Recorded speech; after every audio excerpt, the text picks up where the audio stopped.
दोस्तों बकरीद आने ही वाला है और बकरीद में कुर्बानी के लिए लोगों ने बकरे खरीदना शुरू भी कर दिया है। इसी बीच बॉलीवुड से एक ऐसी खबर आई है कि इसने सबको चौंका कर रख दिया। दरअसल बॉलीवुड के भाईजान सलमान खान से कुर्बानी के लिए 1 या 2 लाख के बकरे नहीं बल्कि करोड़ों के बकरे खरीदे हैं। जी हाँ, सलमान खान के बकरे के सामने बॉलीवुड के किंग खान शाहरुख खान और आमिर खान के बकरे भी फीके पड़ गई। हर किसी के मन में ये सवाल आ रहा है कि आखिर सलमान खान ने इस बकरे को कहां से खरीदा है, इसकी असली कीमत क्या है और इतने महंगे बकरे की कुर्बानी आखिर सलमान खान किसके नाम पर देते हैं। चलिए इन सारे सवालों के जवाब को हम आज के इस वीडियो में जानने वाले हैं और साथ ये भी जानने वाले हैं कि आखिर हमारे मुस्लिम भाई लोग बकरीद क्यों मनाते हैं, क्यों बकरीद के दिन बकरे की बलि दी जाती है और बकरीद और मीठी ईद में आखिर क्या अंतर है। दोस्तों बॉलीवुड के भाईजान कहे जाने वाले सलमान खान 2024 में जिस बकरे की कुर्बानी करने के लिए जा रहे हैं उसकी कीमत कोई 5-10 लाख नहीं बल्कि पूरे 9 करोड़ 5 लाख रुपए बताई जाती है। लेकिन इससे भी बड़ी हैरान कर देने वाली बात यह है कि सलमान खान ने इस बकरे को भारत से नहीं बल्कि पाकिस्तान के कराची बकरा मंडी से स्पेशल अपने लिए भारत मंगवाया है। और यहाँ तक कि कुछ मीडिया रिपोर्ट्स के अनुसार इस बकरे की नस्ल तोतापरी नस्ल बताई जाती है, जो कि बकरों में सबसे अच्छी नस्ल मानी जाती है। लेकिन जब एक पत्रकार ने इतने महंगे बकरे को लेकर सलमान खान से सवाल पूछ लिया कि आखिर सलमान सर आप हर बकरा ईद यानी ईद उल अजहा के मौके पर इतने महंगे बकरे की कुर्बानी आखिरकार क्यों करते हैं, इसके बाद सलमान खान ने पत्रकार को बहुत ही प्यारा और खूबसूरत सा जवाब दिया। सलमान खान पत्रकार को जवाब देते हुए कहते हैं, देखो मेरे भाई, बकरा ईद यानी ईद उल अजहा के मौके पर कुर्बानी करना इब्राहिम अलैहिस्सलाम की सुन्नत है और मैं सुन्नत इब्राहिम पर चलता हुआ हर बकरा ईद यानी ईद उल अजहा के मौके पर महंगे से महंगे बकरे की कुर्बानी पसंद करता हूँ। और बकरा ईद के मौके पर जो भी बकरा मुझे पसंद आ जाता है, चाहे उसकी कीमत 5 करोड़ हो या फिर 10 करोड़, उसको खरीद के अल्लाह की राह में कुर्बान कर देता हूँ। और ये 5-10 करोड़ रुपए मेरे लिए वैसे भी एक बहुत छोटा अमाउंट है, इतना तो मैं अल्लाह के लिए खर्च कर ही सकता हूँ। तभी वहां खड़े दूसरे पत्रकार ने सलमान खान से दूसरा सवाल पूछा, सलमान सर आप इतना महंगा बकरा खरीद तो लेते हैं, लेकिन इस बकरे की कुर्बानी आखिरकार आप किसके नाम से करते हैं, अपने नाम से या फिर किसी और के नाम से। इस सवाल पर भी सलमान खान पत्रकार को बहुत ही खूबसूरत सा जवाब देते हैं। सलमान खान पत्रकार को जवाब देते हुए कहते हैं, हर साल यानी ईद उल अजहा के मौके पर मैं इतने महंगे बकरे की कुर्बानी अपनी प्यारी माँ के नाम से करता हूँ और करता आया हूँ और आगे भी करता रहूंगा। जब तक सलमान खान अपनी बात को पूरी करते हैं, दोस्तों सलमान खान हर साल अपने बकरे के कटने के बाद उसके मांस को गरीबों के अंदर बांट देते हैं। आपको बता दें कि सलमान खान अपने सबसे खास और सबसे महंगे बकरे के अलावा भी 100 बकरे की कुर्बानी अलग से देते हैं ताकि वो ज्यादा से ज्यादा लोगों में ईद के मौके पर बकरे के मांस को बांट सके। चलिए अब जरा हम ये जान लेते हैं कि आखिर बकरीद क्यों मनाई जाती है, क्यों बकरीद के दिन बकरे की बलि दी जाती है और आखिर बकरीद और मीठी ईद में क्या अंतर होता है। दोस्तों किसी भी धर्म में कोई भी त्योहार हो उसका एक महत्व होता है और एक इतिहास होता है। हर धर्म के मानने वाले इस त्योहार को बड़े ही आस्था के साथ मनाते हैं। ऐसा ही एक त्योहार है ईद उल अजहा यानी कि बकरीद। इस त्योहार का भी अपना अलग महत्व है और अपना एक इतिहास है। बाकी सभी इस्लामिक त्योहारों की तरह यह त्योहार भी इस्लामिक कैलेंडर के अनुसार ही मनाया जाता है। इस्लामिक कैलेंडर चांद के चक्कर के साथ निर्धारित होता है, जबकि ग्रेगोरियन कैलेंडर सूर्य के चक्कर के साथ तय होता है। चांद और सूर्य के चक्कर में फर्क होता है। ये फर्क करीब 10 दिन कुछ घंटों का होता है। इसीलिए साल दर साल इस्लामिक त्योहार 10 से 15 दिन घट जाता है। बकरीद मनाने की परंपरा इस्लाम धर्म में पैगंबर मोहम्मद साहब से पहले से चली आ रही है। इस्लाम धर्म में 1,24,000 नबी हैं और नबी वो होते हैं जो इस्लाम धर्म के प्रचार प्रसार करते हैं।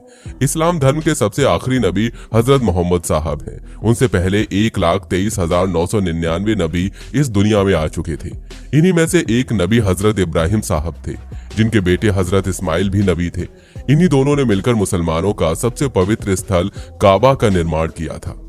काबा को अल्लाह का घर माना जाता है, जिसकी नींव सबसे पहले नबी हजरत आदम साहब ने रखी थी।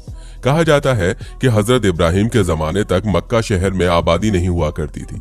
हजरत इब्राहिम ने ही मक्का शहर को आबाद किया था। बकरीद का त्योहार भी इसी मक्का शहर से हुआ है। बकरीद का त्योहार भी इन्हीं दोनों बाप बेटे इब्राहिम और इस्माइल की याद में ही मनाया जाता है। इस त्योहार का जिक्र पवित्र किताब कुरान में भी मौजूद है। यह त्योहार कुर्बानी और त्याग का त्योहार होता है। हजरत इब्राहिम बहुत ही विद्वान व्यक्ति थे। अल्लाह ने उनका इम्तिहान लेने के लिए उनसे सबसे पसंदीदा चीज की कुर्बानी मांगी। हजरत इब्राहिम को सबसे ज्यादा प्यार अपने बेटे हजरत इस्माइल से था। उन्होंने फैसला किया कि वो अपने बेटे की ही कुर्बानी देंगे, क्योंकि अल्लाह ने सबसे पसंदीदा की ही कुर्बानी मांगी थी। बताया जाता है कि जब हजरत इब्राहिम अपने पुत्र की कुर्बानी देने के लिए तैयार हो गए, तब वो बेटे की कुर्बानी देने जा रहे थे तो उन्हें रास्ते में एक शैतान मिला जिसने उन्हें रोकने की कोशिश की, लेकिन हजरत इब्राहिम उस शैतान का सामना करते हुए आगे बढ़ गए। कुर्बानी का समय आया तो उन्होंने अपनी आंखों में पट्टी बांध ली जिससे वो पुत्र की मृत्यु को अपनी आंखों से न देख सके।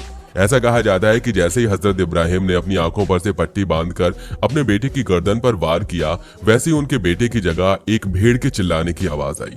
जब हजरत इब्राहिम ने आंखों से पट्टी हटाई तो वहां कटी हुई भेड़ पड़ी थी और हजरत इस्माइल दूर खड़े थे। दोनों को देखकर वो बेहद मायूस हो गए और सोचने लगे कि उनकी कुर्बानी अधूरी रह गई, वो अपनी पसंदीदा चीज को कुर्बान नहीं कर सके। इसी बीच अल्लाह ने हजरत इब्राहिम को संदेश भेजा कि उनकी कुर्बानी कबूल कर ली गई, वो इम्तिहान में कामयाब हो गए हैं। दरअसल अल्लाह ने हजरत इब्राहिम की परीक्षा लेने के लिए उनसे उनकी सबसे प्यारी चीज की कुर्बानी मांगी थी। हजरत इब्राहिम अपने बेटे से सबसे ज्यादा मोहब्बत करते थे, इसलिए उन्होंने अपने बेटे की कुर्बानी देने का फैसला लिया, लेकिन अल्लाह ने उनसे खुश होकर उनके बेटे की जान बख्श दी। अल्लाह ने अपने संदेश में हजरत इब्राहिम से वादा भी किया कि वो इस कुर्बानी को कभी धूमिल नहीं होने देंगे, बल्कि कयामत यानी दुनिया का आखिरी दिन तक उसकी याद मनाई जाएगी। इसी को लेकर अल्लाह ने कुरान में हुक्म भी दिया है कि हर मुसलमान इसकी याद कुर्बानी करके जरूर मनाए। इसीलिए बकरीद के दिन बकरे की कुर्बानी दी जाती है और ये त्योहार हजरत इब्राहिम की कुर्बानी के रूप में मनाया जाता है।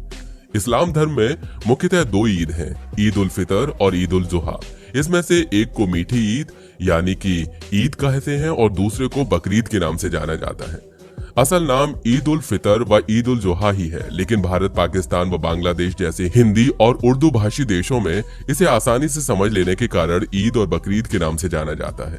ईद उल फितर यानी कि ईद इस्लामिक महीना रमजान महीने के खत्म होने के बाद शव्वाल महीने की पहली तारीख को मनाई जाती है, जबकि बकरीद इस्लामिक महीने के 11वें महीने यानी हज के महीने की 10वीं तारीख को मनाई जाती है।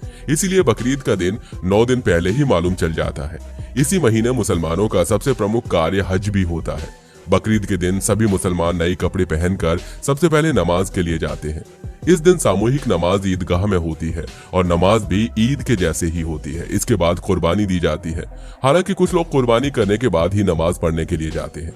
इस दिन भी सभी घर में मीठे पकवान बनाए जाते हैं। असल कुर्बानी दुम्बे यानी अरबी भेड़ पर होती है, लेकिन ये जानवर हर जगह नहीं पाया जाता, इसीलिए कई जगहों पर बकरा, भेड़, ऊंट जैसे जानवरों पर भी कुर्बानी दी जाती है।